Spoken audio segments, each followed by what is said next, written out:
The Q Radio Pets Corner. With Brandy Dog Food, because they're 100% family. You know you're giving them the best. Q Radio. Q Radio.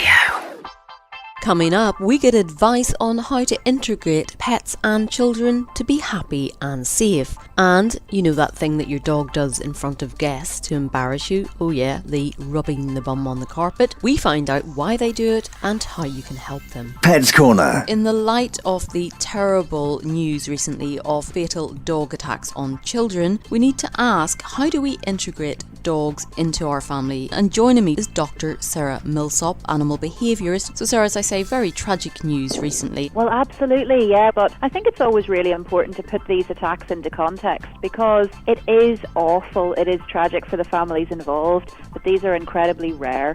If we think about 3, 4, 5 attacks in the last number of years, and we consider that there are 9 million dogs in the UK, this is a rare occurrence, however horrific it actually is.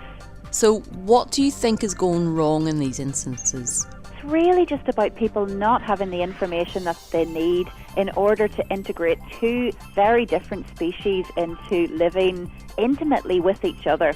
So sometimes it can be quite difficult to see whenever an animal is starting to get stressed and may end up being pushed into a situation where they feel aggression is the only way to end a scary situation. So we definitely need to help owners understand how dogs show stress. It's things like yawning, lip licking, panting, showing the whites of their eyes, looking away, trying to move away from situations. If we see these behaviours, then we need to try and figure out what's bothering the dog and end that situation before it escalates out of control.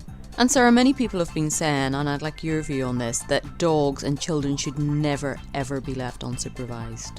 I think that's really good advice, because I think no matter how much you trust a dog or trust a child not to be pestering a dog, because of course kids love to hug dogs, they love to kiss them, they love to lie on top of them. So we need to make sure that the children are aware of what's appropriate when it comes to interacting with dogs, and the dog needs to have been desensitized to that kind of handling, so we can help our dogs cope with the fact that people will want to hug them and kiss them by helping them understand that that's a positive thing, by gradually building up the intensity of handling and rewarding them well for it. But still, you can never be sure what will happen. So everybody needs that education to help us all stay safe and continue to live together as humans and dogs, as we have done for the last 15,000 years. The Q Radio Pets Corner. With Brandy Dog Food, because they're 100% family. Thursday's Pet Trivia. Did you know that 80% of dog owners buy their dog a present for holidays and birthdays? More than half of them also sign letters and cards from themselves and their pets. For more facts, features and competitions, why not like Brandy Dog Food on Facebook at facebook.com/Brandy Dog Food. Pets Corner. Many of you dog owners may have witnessed the rather undignified spectacle of your dog rubbing its bottom on the ground. Now, what causes this behaviour? Well, joining me is Caroline Elliott, head nurse with the PDSA. Now, Caroline, there's a technical word for this, isn't there? There is indeed, quite often referred to as the bum scooting, but it can be something else, which can be anal gland disease. A lot of owners associate it with their dog having worms, but quite often it can be where the anal glands are actually blocked, and quite often they do need to seek veterinary advice that we can try and help those wee anal glands be expressed. 3 main things that can affect the anal glands. First off, they can be blocked, and most commonly they will do that bum scooting motion that most owners will see. So there could be licking, inflammation, those types of signs.